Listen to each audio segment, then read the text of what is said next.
Hey,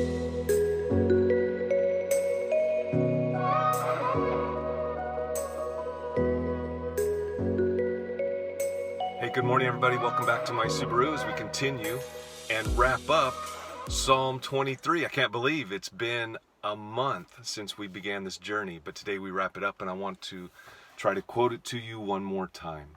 Psalm 23, "The Lord is my shepherd, I shall not want. He makes me lie down in green pastures. He leads me beside still waters. He restores my soul. He leads me on paths of righteousness for his name's sake. Even though I walk through the valley of the shadow of death, I will fear no evil, for you are with me. Your rod and your staff, they comfort me. You prepare a table before me in the presence of my enemies. You anoint my head with oil. My cup overflows. Surely goodness and mercy will follow me all the days of my life, and I shall dwell in the house of the Lord forever. And I shall dwell in the house of the Lord forever." They say that life is a journey, and that it's not about the destination, it's about the journey. And I disagree with that. Yes, the journey is vital and important, and it is part of the process. But there is a destination that matters. And for you and I, that destination is to be in the presence of God, fully in the presence of God. We have limitations right now because of sin, because we live in these bodies that are decaying, and we live in a world that is decaying. But our hope is in that day when God will renew all things, and there will be a new heaven and a new earth, and we will have new bodies, and we will be in the presence of God like we have never known before. Now, the house of the Lord was a tangible representation of the presence of God. And so we have to be careful that we don't make the mistake of thinking that God is somehow more present at church. And we might call our church the house of the Lord. We might call the building the house of the Lord. And I'm not saying that that's wrong, but we must be aware, and we must remember that the presence of God is not limited to or constrained by a building. The Jews in the Old Testament had a very strong sense that God was tangibly present in the temple. And that's why it was so difficult for them when the temple was destroyed by the Babylonian Empire. Part of their grief, part of their shame, part of their crying out in agony was that they had lost the temple. It had been destroyed. It is as if God had completely abandoned them. They would then rebuild the temple, but then that temple would be destroyed once again in 70 AD. And the teachings of Jesus was clear that he was a new and better temple. And then the teachings of Paul in the New Testament describe you and I as followers of Jesus as being the temple of God. In other words, the presence of God is in you and I.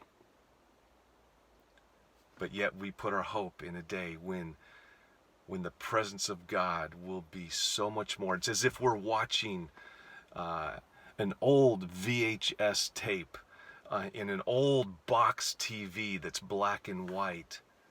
That's what the presence of God might seem like for us now, but one day it'll be like a big screen, flat screen, 4K TV. And yet even that doesn't compare to what reality will be when Jesus renews and creates a new heaven and a new earth, and we get new bodies.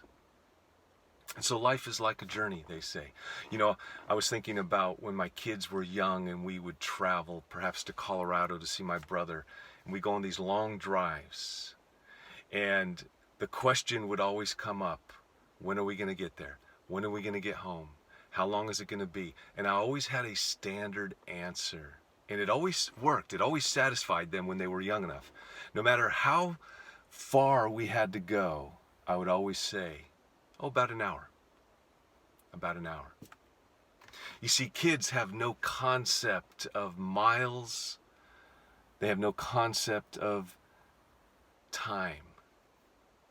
And so I could just tell them about an hour. And they'd be okay. And they go back to their video or their game or whatever it was. It always seemed to satisfy. But you and I on this journey, sometimes we wonder, when is it going to end? And maybe we're not wondering when is the journey going to end, but maybe we're wondering, when is the hurt going to end? When is the pain going to end? I really appreciated what Max Lucado said in his devotional on Psalm 23. He said, kids have no concept of time or travel. For some of you, the journey has been long, very long, and stormy. In no way do I wish to minimize the difficulties that you have had to face along the way. Some of you have shouldered burdens that few of us could ever carry. You have bid farewell to lifelong partners. You have been robbed of lifelong dreams. You have been given bodies that can't sustain your spirit. You have spouses who can't tolerate your faith. You have bills that outnumber the paychecks and challenges that outweigh the strength. And then he says this, remember this. God may not always do what you want, but he will always do what is right and what is best. He's the Father of forward motion. And so trust him. Trust him on this difficult journey. He will get you home.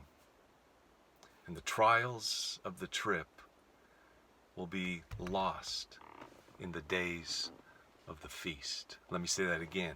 And the trials of the trip will be lost in the days of the feast. One of the things that pain, that difficulties, and that trials remind us of is that this is not our home. This is not our home. As much as we want to feel settled, as much as we want to be content, as much as we want consistency and predictability in our lives, we always have to remember, this is not our home. And that yearning that we all have, that sense of longing that we all live with, is a loud reminder that this is not our home, but one day, we shall dwell in the house of the Lord forever. But for now, we're tired. And for now, Max Lucado says it's hard for us to see the city in the midst of the storms. The desire to pull over to the side of the road and to get out entices us. We want to go on, but some days the road seems long. But let me tell you, brother, let me tell you, sister, it's worth it. It's worth it to hold on to your faith. It's worth it to persevere in the pain. Because we have a God who entered into history. He entered into reality of our lives. And he met real pain so that you and I could answer the question, where is God when it hurts? We have a God who knows what it's like to yearn, to long, to hurt, to suffer. And so as we wrap up Psalm 23, I just want to encourage you, man, whatever you're facing today, whatever burden you're carrying, whatever longing seems to be unfulfilled, hold on to hope. Hold on to hope. It is worth the fight. It is worth enduring. It is worth the pain and the suffering. Because we have his promise that one day he will wipe away every tear. And there will be no more tears.